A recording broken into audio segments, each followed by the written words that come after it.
In today's video, I'm going to teach you Salesforce for Beginners 2026, how to create applications, objects, tabs, and fields. Start in Salesforce on the home page. Look to the top right and click the gear icon, then choose Open Advanced Setup to jump into the admin area. In Setup, use the quick find box to search for apps. From the results, open Lightning Out 2.0 App Manager. This is where you'll manage and create your apps in Lightning. Click New Lightning Out 2.0 App to begin. Give your app a clear name and a short description so other admins know its purpose. An image is optional, but a recognizable icon helps users find the app quickly in the app launcher. Next, choose the navigation items you want to appear across the top of the app. These are the tabs your users will click every day, so include only what's essential.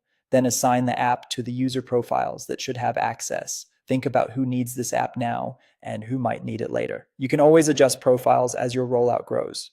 Save your changes. Now let's create the data structure behind the app. In Setup, open Object Manager. Click Create, then select Custom Object. Enter a label and a plural label, such as recipes for the plural.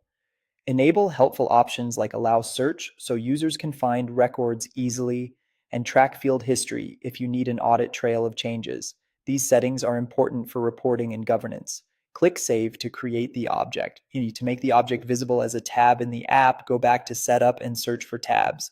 In the Custom Object tab section, click New. Select the custom object you just created, choose a tab style with an icon and color that stands out, and assign the tab to the appropriate profiles. This ensures the right people can see and use it in the navigation. With the object and tab in place, it's time to add fields. Return to Object Manager and open your custom object. Go to Fields and Relationships and click New. Pick the correct data type for what you want to capture.